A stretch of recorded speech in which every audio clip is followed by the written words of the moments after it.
Falando em Estados Unidos, falando em mundo, vamos sair um pouco do Brasil para falar dos Estados Unidos, porque as notícias no exterior estão muito interessantes e eu vi muito pouco na imprensa brasileira sobre esse assunto que eu vou falar agora. Porque é absolutamente impressionante o que aconteceu nos últimos dias. Está uma pressão dentro dos Estados Unidos gigantesca para que o Joe Biden renuncie, porque teve um relatório do procurador especial que foi nomeado para investigar o caso dos documentos secretos que tanto sigilosos, né, que tanto Trump tinha na sua casa, como que o Joe Biden tinha na sua casa. E aí, para o Departamento de Justiça, que a rigor é subordinado ao Biden não investigar, eles nomeiam dentro do Departamento de Justiça um procurador isento para poder investigar o caso. O Special Counselor, um advogado especial, né? E esse cara foi fazer um relatório e chegou à conclusão que o Joe Biden era um homem com memória, problemas de aptidão mental e com memória significativamente limitada. O próprio Departamento de Justiça falou que o Joe Biden é um sujeito com problema mental e com aptidão mental e com a capacidade ilimitada, capacidade mental limitada, memória limitada. O cara que é o líder do mundo livre, o presidente dos Estados Unidos, o cara que prometeram para vocês, esses correspondentes internacionais brasileiros, deixa eu falar aqui, o Gachacra, Caio Blinder, que mais? Nem sei quem são. Os caras que a turma da imprensa, que o jornal Globo, a Globo News, prometeram para você que iam levar o mundo em paz. Segundo o Departamento de Justiça dele mesmo, o cara está mentalmente incapaz. Só que piorou a situação. Calma que piora. Deixa eu interromper o seu vídeo só um pouquinho, mas é porque em dezembro fez um ano que as minhas redes sociais foram bloqueadas no Brasil, que todas as minhas contas bancárias foram congeladas, que meu passaporte foi cancelado e que uma multa foi imposta a mim por cada vez que eu falar. E tudo por ordem do Alexandre. Mas até hoje eu não recebi nenhum tipo de comunicação e nem sei do que eu sou acusado. Mas você pode acessar o meu conteúdo através da minha rede do Locals, que é uma rede social gratuita e livre, americana. Lá você pode escolher, inclusive, se você quer me apoiar com uma pequena quantia por mês para garantir que eu continue fazendo jornalismo independente e você vai acabar tendo acesso a vários conteúdos exclusivos. Tem um cupom de desconto disponível aqui para você na descrição. E desde já eu te agradeço por dar voz a quem te dá voz. Quando saiu isso foi um grande estardalhaço. Todo mundo só falou disso nos Estados Unidos, embora a imprensa brasileira tenha meio que fingido que não aconteceu. Só que o Joe Biden resolveu fazer uma coletiva de imprensa, que é uma coisa raríssima. E mesmo assim ele escolhe sempre quem são os repórteres que vão fazer as perguntas, e ele tentou se colocar na coletiva de imprensa bem. Só que a coletiva de imprensa foi um desastre completo. Porque em vez do Biden mostrar que ele estava bem, que ele estava com a capacidade mental, ele simplesmente mostrou uma incapacidade de responder os jornalistas, se confundiu o nome, trocou o nome, foi uma confusão. Os democratas entraram em pânico. Joe Biden se embaranou inteiro e os democratas entraram em pânico, ao ponto da imprensa de esquerda ter que falar sobre isso.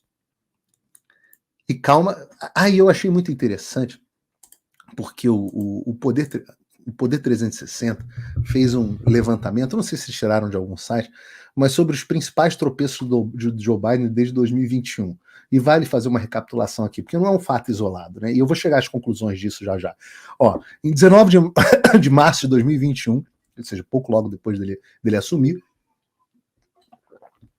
é importante dizer, lembrar a vocês que com a desculpa da pandemia, a imprensa deixou o Joe Biden passar a campanha inteira trancado dentro de um porão sem responder jornalista.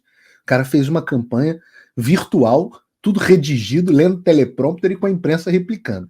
Aí ele assume e em março de 2021, ele, segundo o Poder 360, tropeçou 3 vezes ao subir da escada. Depois, em janeiro de 2022, ele xingou o repórter sem saber que o microfone estava em aberto. Depois, em março de 2022, isso aqui é só uma fração, chamou os ucranianos de iranianos, no primeiro discurso, não, no State of the Union, né, o grande discurso que ele faz. Em 2022, em abril de 2022, o Biden se enrolou a pronunciar a palavra sopé em uma fala sobre a viagem do Xi Jinping. Depois, em 15 de março, ele chamou a Kamala Harris de primeira-dama. Essa realmente foi muito boa. Em 14 de abril de 2022, teve o episódio, ele estendeu a mão para cumprimentar quem não estava mais do lado dele. Em 18 de junho, Biden caiu de bicicleta. Uma cena horrorosa, ele mostrando virilidade, tomou um tombo, tadinho, uma coisa velhinho. Depois, em 8 de julho, Biden errou a leitura e estava lendo o teleprompter e falou assim, end of quote, fim da frase. Ele leu a instrução contra ele. Em setembro de 2022, o Biden pergunta pela congressista... ele tá dando um discurso e pergunta, cadê a Jackie Walorski? A menina tinha morrido um mês antes. E ele tinha esquecido. Em julho de 2022, o Biden diz que tem câncer, ele falou que tem câncer, e todo mundo ficou confuso, a Casa Branca veio desmentindo. Em 13 de julho de 2022, ele disse que devemos testemunhar a honra do Holocausto em vez do horror do Holocausto. Ele leu errado o teleprompter, né? Ele leu the honor e não the horror, né? Em 1º de novembro de 2022, ele conversou com os inventores da insulina, que morreram antes do Biden nascer. Em 12 de novembro de 2022, ele chamou o Camboja de Colômbia. Em 21 de março de 2023, ele não conseguiu pronunciar o nome do monumento Ave Quawa Ami, em Nevada. Em 20 de novembro de 2023, ele confundiu a Taylor Swift com a Britney Spears. Em 12 de julho de 2023, ele chamou o Zelensky de Vladimir, que é o nome do Putin. Em 4 de fevereiro, ele chamou o Macron de Mitterrand. A gente falou sobre isso. O Mitterrand, que morreu em 96. Aliás, e disse, não está escrito aqui, que o Mitterrand era presidente da Alemanha, primeiro-ministro da Alemanha. Em 8 de fevereiro de 2024, ele se referiu ao presidente do Egito como presidente do México. É muito interessante porque o Departamento de Justiça disse que o Joe Biden não se lembrava quando ele foi vice-presidente, disse que não se lembrava, ele não se lembrava da morte do filho dele. Isso é triste, porque a gente vê o estado de saúde mental muito deteriorado. O cara não lembrava direito sobre a morte do filho, não lembrava de debates que ele tinha tido. E aí o cara falou o seguinte, que esse relatório, ele em tese foi para ajudar o Biden, porque o cara chegou à seguinte conclusão, ele fala assim, olha, esse cara é visto como um velhinho bonzinho e com problemas mentais. Na hora que se for colocar contra um júri, que seria quem julgaria o caso, não tem como a gente condenar o cara. E eles acabaram dando um passo em branco para o Biden não ser condenado pelas mesmas coisas que eles estão acusando o Trump, diga-se de passagem, né? Que é a questão dos documentos sigilosos. Vocês devem lembrar dessa história. E aí, meu amigo, qual o desdobramento dessa história? E isso é importante para vocês saberem. O desdobramento dessa história é que depois de 4 anos, nós chegamos a um ponto, depois de todas essas gafes, depois dessa conclusão, já tinham pesquisas mostrando que 60%, 70% dos americanos estavam preocupados com a capacidade mental do Joe Biden. Mas saiu uma pesquisa absolutamente assustadora para a eleição dele, que é 9 em cada 10 americanos acham que o Biden é velho demais para um outro mandato. Então tá aqui, a pesquisa de novo está no meu Locals, para quem quiser saber. Então, é uma coisa impressionante. É uma coisa absolutamente impressionante. 91% dos independentes pensam que o Biden é velho demais para o outro mandato. 73% dos próprios democratas achavam que o Biden estava velho demais para ser presidente. E você não consegue, absolutamente não consegue se eleger nessa condição. Absolutamente não consegue. Então, qual é a grande discussão, né, que está havendo nesse momento? Depois disso, o Biden foi lá e se recusou. Ele faz o teste lá anual, o presidente faz um teste de saúde mental anual, o Trump fez o teste e passou com, segundo ele, gabaritou o teste, né,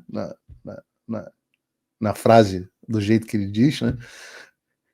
E o Biden, diante dessa esteira, diante de uma pressão gigantesca para que ele renuncie, e Deus me livre a Kamala Harris como presidente, né?